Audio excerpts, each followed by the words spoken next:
You think someone checked his ID? The second one, barely keeping his voice below the room, answered, No idea. He just walked in. Walter Pruitt didn't turn around. He was looking at the planning table, hands loose at his sides, the way a man looks at something he's already assessed twice. The coffee cup in front of him he'd set down grip-side toward him without glancing at it. Visitor logs on the desk by the door, he said. Quiet, conversational. I signed it. The two junior operators went still. He still hadn't turned around. What he did instead was reach out and adjust the corner of a map by roughly 2 inches, squaring it to the table's edge, and then fold his hands and continue waiting with the particular quality of stillness that belongs to men who have spent serious portions of their lives not moving, in places where moving meant dying. 15 years ago, Walter Pruitt drove a fence post into the hard caliche at the back of his property with a sledgehammer, alone, on a Tuesday morning in October. He didn't mark the spot first. He didn't measure from the property line. He just walked to the place that felt right, roughly where the land began its slow fall toward the drainage ditch, set the post, and drove it down until it wouldn't move. He's been back every morning since. The walk takes about 6 minutes each way. He leaves the house at 500 exactly, not because he sets an alarm. He hasn't needed one in 50 years, but because his body arrives at that hour the way water arrives at the bottom of a slope. His boots go on first, always, then the jacket if it's cold. He carries nothing. The path follows the low fence on the south side of the property. And this time of morning, the ground still holds some of the night's coolness even in summer, and the grass makes a soft sound against his boots that he stopped noticing the way you stop noticing your own heartbeat. He knows the ground well enough that he doesn't watch his feet. He watches the dark in the middle distance instead, the way the horizon separates itself from the sky as light begins, slowly, to decide to arrive. The post is plain wood, weathered gray now. He never painted it. On the nail near the top hangs a small brass compass in a leather case, the leather cracked and soft with age, the brass kept clean. The compass belonged to a man named Daniel Cho. He doesn't think about that every morning. That's not what the walk is for. Most mornings he thinks about nothing in particular. The weather, the sound the fence wire makes when the wind is from the south, whether the coffee he left on the burner will still be warm when he gets back. The mind finds its own small business to conduct. The body just goes where it's been told to go for 26 years now. He lifts the compass off the nail, opens the case, the needle settles. True north is exactly where it's always been. He taps the glass once with one knuckle, sets it back on the nail. That's the whole thing. Some mornings it feels like nothing. Some mornings it's everything he can do to stand there. He's learned not to try to predict which kind of morning it's going to be until he's already standing there holding it. And by then it doesn't matter because he's already done it either way. He's done it 9,125 times. He knows because in the first year, he wrote it down in a small spiral notebook, each morning a check mark, 11 months before he stopped counting. But by then, the number had rooted in him the way certain things do, and it's updated itself without his help ever since. He has never told anyone about the post. His daughter thinks he goes out to check the fence. His neighbor to the south, an old rancher named Stell, once asked him what he was doing back there at that hour, and Walter told him he just liked the quiet, and Stell said he understood completely, which was true in the way that a man can understand a thing without knowing the specific weight of it. The specific weight of it is this.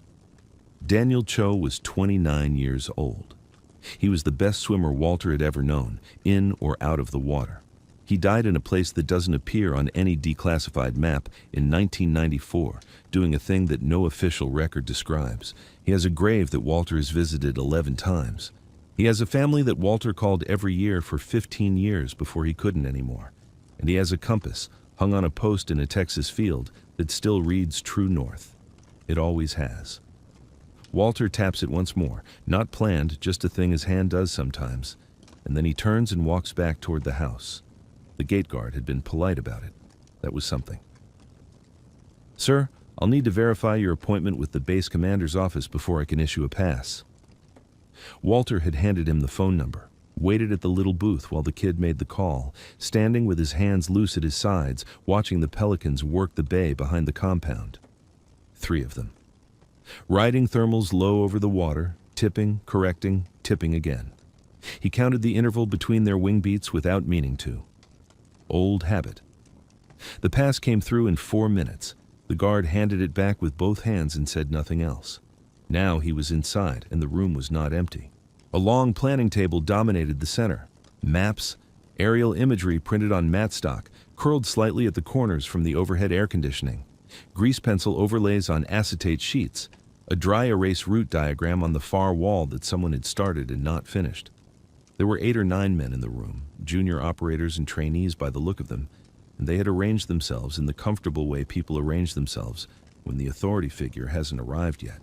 Loose clusters near the coffee, backs to windows, no particular posture of attention, talking. The low, easy talk of men who knew each other. Walter walked to the near end of the planning table and put his canvas bag down on a chair. He did not sit. He looked at the materials. The coffee mug nearest him had been set handle out. He reached over and turned it grip side toward him, not looking at his hand when he did it. The aerial photograph of the coastline was pinned at the top with 2 thumbtacks, but the bottom edge was curling up and obscuring the tidal flat notation in the lower left margin. He noted that and left it alone. He read the approach route overlay. Took about 40 seconds. The route ran the primary assault element along a ridgeline that looked clean from altitude, good concealment, reasonable angle of approach, but the ridgeline had a false crest that the satellite wouldn't have caught. He knew that because he'd lain behind it once, a long time ago, in wet clothes, waiting for a guard rotation that was running late. The ground behind that crest dropped 12 feet without warning and flooded with runoff in the dry season's windshift period. The approach element would walk into standing water in the dark, ankle-deep minimum. That was the first thing. The second thing was the guard rotation diagram on the acetate sheet, drawn as a clean 4-point pattern, predictable. But the rotation had a variance built in that the diagram didn't show, an informal smoke break one of the guards had been taking at the northeast corner for as long as that post had existed. It opened a window, 7 minutes, reliable, consistent. The diagram assumed uniform spacing and missed it by 2 positions. The third thing was the extraction route. It ran perpendicular to the tidal flat, which meant it assumed the flat was non-passable throughout the insertion window. That assumption was wrong. Walter pulled a folded piece of paper from his shirt pocket, a grocery list as it turned out from Thursday, and turned it over to the blank side. He did not write anything. He just looked at the map and held the paper, and let his mind run the route the way he would have run it. Nobody had asked him a single thing. Nobody in the room had approached him or included him in any conversation. He was the old man by the table with the grocery list. That was fine.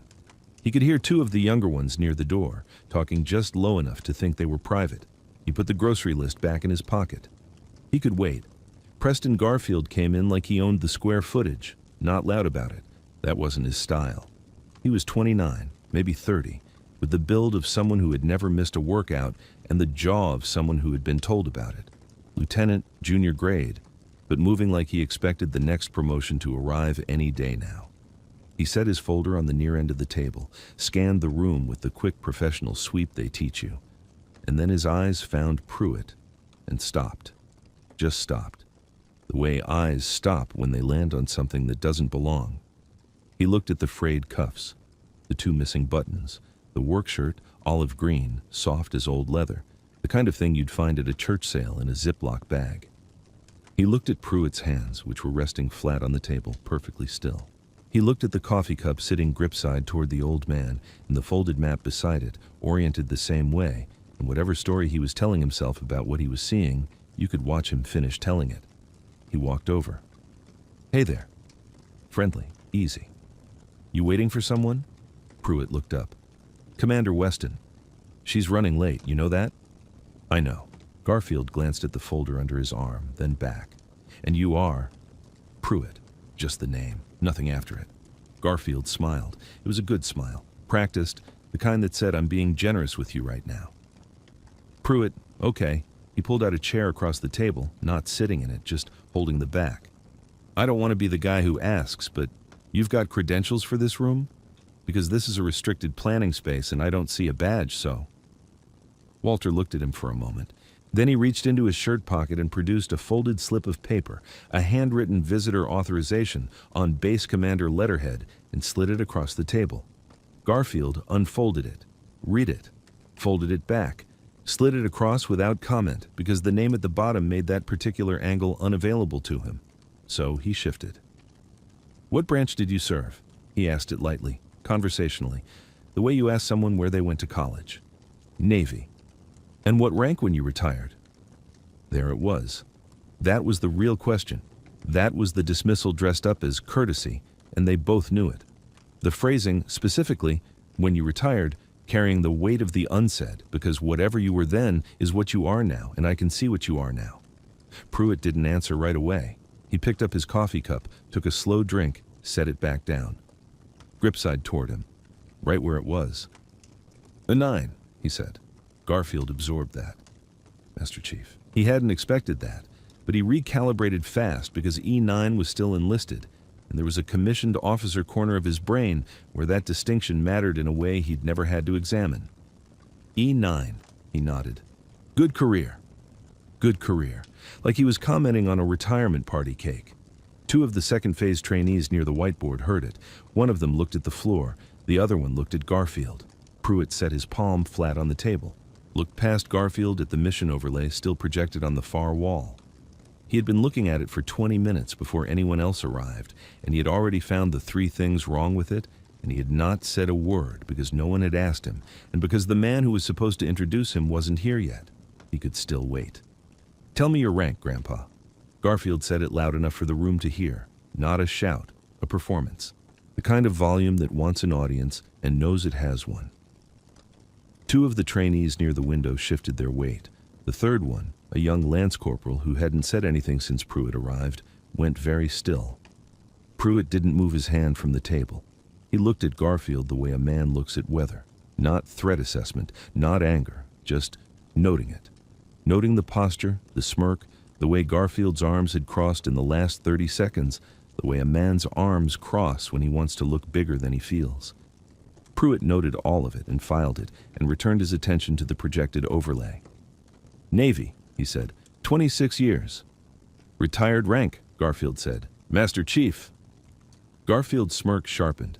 He made a small sound, not quite a laugh, something between amusement and pity, and looked at the 2 trainees near the window. They did not smile back. He looked back at Pruitt. "Right," he said. "Okay, Master Chief, so you understand why we run these planning sessions with credentialed personnel. Nothing personal. Chain of custody on operational information. You understand that." Pruitt understood that Garfield had just called him a security risk in a room full of people who were watching to see what he'd do next. He picked up the coffee cup to his right, set it back down, gripside toward him, didn't look at it. "The base commander will be here in about 20 minutes, Pruitt said. "Until then, I'm just looking at the wall." That was all he said. He turned back to the overlay. Across the compound, 2 buildings over, through a corridor that smelled of floor wax and salt air, Nora Salig pushed through the glass door of the visitor processing office and started signing into the facility log. Lieutenant Commander, Naval Special Warfare Development Group. She'd driven down from San Diego that morning for the same review session. She wasn't late. She was exactly on time. She uncapped the pen, found the line, wrote her name, unit, purpose of visit, slid the ledger left to hand back to the petty officer at the desk. Her eyes crossed the previous entry on their way to nothing in particular. They stopped. The name was listed as Walter E. Pruitt, civilian guest, retired military, all ordinary. But the call sign field, the optional field that most visitors left blank or filled in with a current unit designation, had 3 words printed in it, neat and small, the letters of a man who had once written things down in conditions where legible was the only standard that mattered. Cold water. She read it twice. The petty officer was already reaching for the ledger. She held it 1 second longer. She had seen that designation once before. In a classified after-action report she had studied during advanced training, a JSOC document with heavy redactions and a routing stamp that meant it had gone through compartmentalized review before anyone in her training cohort ever touched it.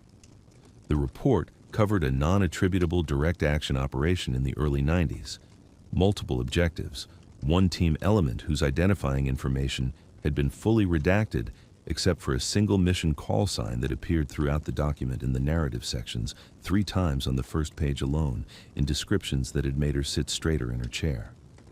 Coldwater. She handed the ledger back without looking at the petty officer.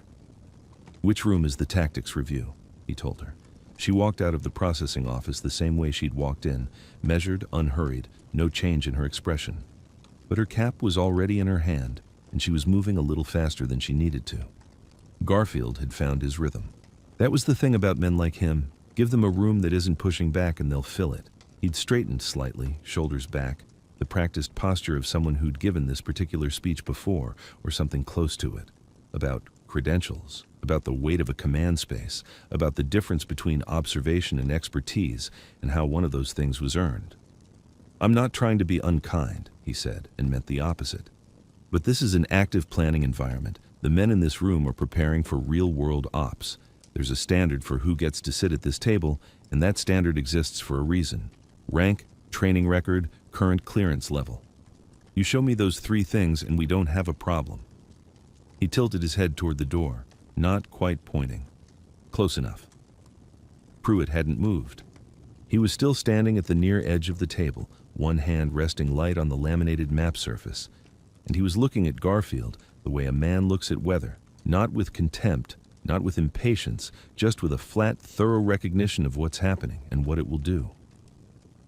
The junior operators near the window had gone quiet, not the held breath quiet of something tense, the deeper quiet of something being decided. Garfield drew breath to continue. The door opened. It wasn't loud. It wasn't dramatic. It opened the way a door opens when the person on the other side has somewhere to be and has been moving toward it for about 90 seconds. Nora Selig came through it with her cover in her hand and her eyes already on Pruitt, and she said one word. "Coldwater." Not a question, not a greeting. The word landed like a hand flat on a table, sudden and final, and immediately, completely still. Garfield stopped. Whatever the next sentence had been, it didn't arrive. Pruitt looked at her. His expression didn't change, but something behind his eyes did. The faintest recognition, brief as a shutter click, the look of a man who has not heard that word spoken aloud in a long time and was not certain he ever would again. He said, "Yeah." Selig crossed the room in 7 steps. She stopped 2 feet from him and looked at his face like she was confirming something she'd already calculated. Then she turned, squared her shoulders to the room, and her voice came out flat and carrying and absolutely certain. "Room. Attention." And the room came to attention, all of it, every body in it. The junior operators by the window, the 2 lieutenants near the planning board, the petty officer who'd been running the projector. They snapped upright the way trained people do, not slowly, not with hesitation, in that single clean vertical movement that lives in the body long after the mind would have argued about it. Selig's right hand came to her temple in a salute she held without moving. The others followed, not because they knew, because she did, and that was enough. Garfield's hand came up too. It came up because the body moves when the room moves, before the mind has finished the question. His salute was crisp. It was correct. It was everything his earlier speech had not been, and his mouth was still open. The sentence about credentials and standards and earned respect was somewhere in the air between him and Walter Pruitt, unfinished, abandoned, cooling, while his own hand rendered honors to the 71-year-old man in the fraying olive green work shirt who had not once in the last 10 minutes raised his voice or moved from the edge of that table. Pruitt looked at the salutes. He looked at Selig. He looked at the room, that same quiet, automatic scan, doorways and hands and sightlines, and for one moment, just one, something in the set of his jaw softened. He gave a single nod. "At ease," he said, quietly, the way a man says something that only needs to be said once. Selig held the doorway. She wasn't moving. Her eyes were on Pruitt with an expression that was hard to read from across the room. Not shock, exactly, more like the careful stillness of someone doing math they already knew the answer to. "Say again, Commander?" Garfield asked. He still had his clipboard. She didn't look at him. "Sir," she said, still to Pruitt, "are you Coldwater?" One beat of silence. "Yes," Pruitt said. That was all. Just the one word, flat and plain, the way you'd confirm a street address. Selig's chin dropped a half inch. She pulled a breath through her nose. Then she turned to face the room. All of it. Every operator, every trainee. The junior lieutenant near the whiteboard who'd been trying to pretend he wasn't watching.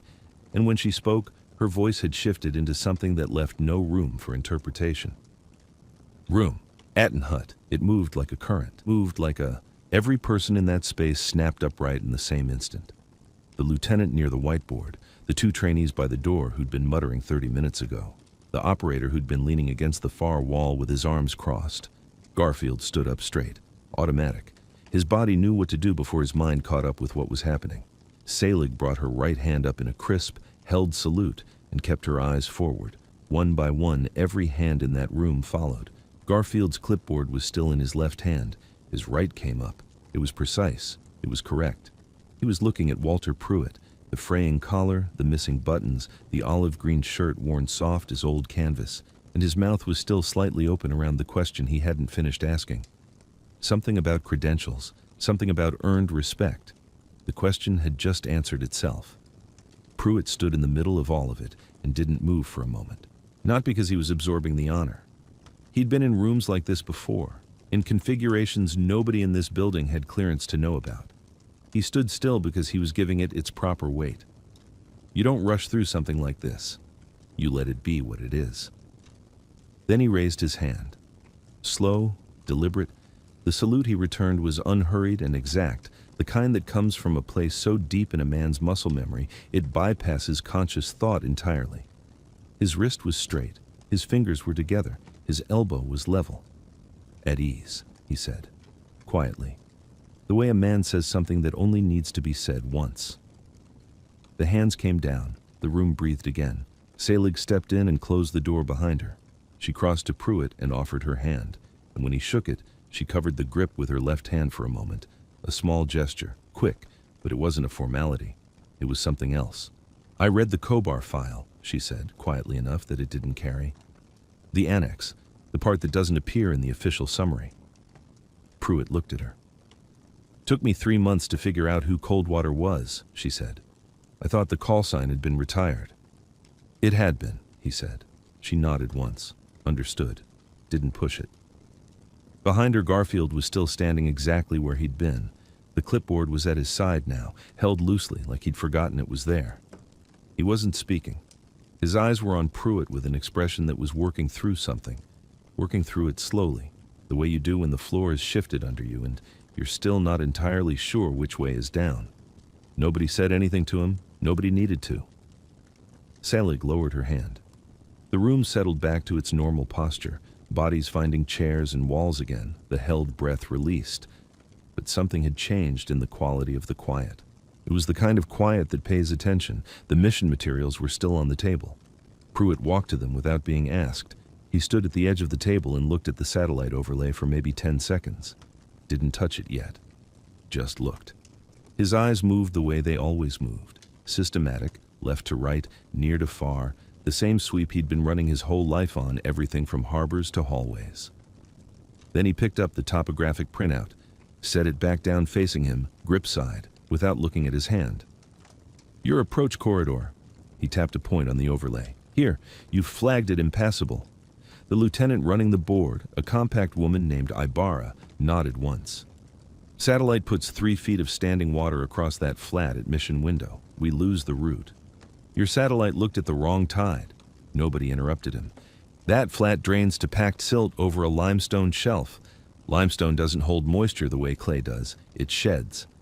2 hours before dawn, from about 0430 to 0630, the effective depth across that 400-meter corridor drops to 8 inches, less toward the eastern edge. He moved his finger along the route. Bottom is vehicle rated. I've walked it. The silt compresses under load and doesn't shift. Ibarra leaned forward. You've walked that specific flat. 1983. Silence. There's a second problem with your current plan. He didn't look up from the map. Your entry assumes a standard 4-hour guard rotation on the north face of that compound. It's not 4 hours. It never has been. When that compound was first built, the north post ran short, 3 hours and 40 minutes, because of a shift change overlap at the eastern checkpoint that nobody ever corrected. Guard who figured it out just worked around it. Culture hardens fast. He straightened. That anomaly gave you a 20-minute window on the north approach that your current rotation table doesn't show. That's nowhere in any of our intelligence files, someone said from the far side of the room. No, Pruitt said. It isn't. He picked up a grease pencil, didn't ask permission. Drew a clean line across the overlay, the 400-meter corridor northeast to southwest, with a bracket marking the eastern edge where the silt ran thinnest. Then 2 marks for timing. Then a 3rd mark for the guard window. The whole thing took maybe 90 seconds. He set the pencil down, oriented toward him, didn't look at his hand. 4 minutes, start to finish. The room was very still. Ibarra was studying the new line on the overlay with the focused expression of someone doing math they already know the answer to. Beside her, one of the younger operators had a notebook out and was writing fast. Garfield was still near the back wall. He hadn't moved. The clipboard was gone. He'd set it on a chair at some point, and he was watching Pruitt with both hands in his pockets and an expression that had moved past working through something and arrived somewhere quieter. Somewhere without language yet. Selig was standing at the door. She hadn't sat down. She was watching Pruitt the way you watch something you want to remember accurately, because you know you'll want to describe it later and you know words are going to fall short. Pruitt capped the grease pencil, put it back where he'd found it. Questions, he said, not asking if there were any, telling them he'd answer them. The youngest one raised his hand, not tentatively, just up, the way someone does when they actually need to know. How do you remember a tidal formation from 40 years ago? The room was quiet. The kind of quiet that follows a question that accidentally means more than it asked. Pruitt looked at him. Not through him. At him. The kid was maybe 23. Still had the particular posture of someone who hadn't yet learned to stand still without it costing them something. I was with someone, Pruitt said. First time I walked that flat. He paused, not for effect. Just, he hadn't said the name out loud in a long time, and it required the small courtesy of a moment. Daniel Cho. He was my swim buddy. That was all he said. The name sat in the air above the planning table, with the maps and the satellite prints and the grease pencil marks, and it weighed more than any of them. The young operator nodded slowly, like he was filing it somewhere respectful. We'd been in the water 6 hours, Pruitt continued. Tide was dropping. He found the shelf, not me. He was the one who went down and came back up and said, packed limestone underneath, it'll hold. I wrote the numbers. He found the ground. He said it flat. No decoration. Just the fact of it, offered like you'd set down a tool you no longer needed to carry alone. That's how I remember. Nobody spoke. Garfield, somewhere to the left, had gone still in the way that means something is landing that you weren't prepared for. Not the salute, not the 4 minutes at the table. This, the name. The way a man 30 years older than all of them said it, like it was a thing he owed, not a thing he was proud of. The team lead said they had enough to move to rehearsal. People started folding maps. Pens clicked. The room began to exhale. Pruitt stayed at the table. He didn't move while they filed out, just stood with both hands flat on the table surface, looking at the satellite imagery still pinned to the center board. After the last footstep left the corridor, it was just the hum of the overhead fluorescents and the low coastal wind pushing against the window glass. He reached down, turned the mission map over, blank side up. He took the grease pencil from beside the board, picked it up without looking, set it grip side toward him from long habit, and he wrote a name. Daniel Cho. Not the rank, not the date, not the operation, just the name. The way you'd write it on something you wanted to keep. He set the pencil down. Then he pressed his palm to the paper. Flat, all 4 fingers in the heel of his hand. 3 seconds. The same way he pressed one knuckle to a brass compass face every morning at 0500, in the dark, with no one watching, because there was a man who deserved to be remembered by someone who knew what he'd actually done. The compass still read true north. It always had. He'd known that. He'd been checking the same instrument for 25 years, and it had never wavered, and he had known for 25 years that it would not. But you don't go to a grave because you need confirmation. You go because the person buried there deserves the weight of your footsteps above them. You go because that's what you have left to give. He folded the map once, twice, tucked it into his shirt pocket against his chest. Daniel had found the ground. Walter had carried the numbers home. Tonight, finally, he'd put them back where they belonged. He walked to the door, didn't look back, turned off the light himself on the way out. He drove home before dawn with no radio on. The roads were empty. The sky was the color of old pewter, that flat gray that comes just before the horizon decides what it's going to be. He didn't hurry. He parked, changed into his boots at the back door out of habit, walked the fence line in the dark the way he'd walked it 9,126 times before. The compass was there. It's always there. He tapped it once with one knuckle. The brass was cold. The needle held. True north. He stood there a moment longer than he needed to. Just stood.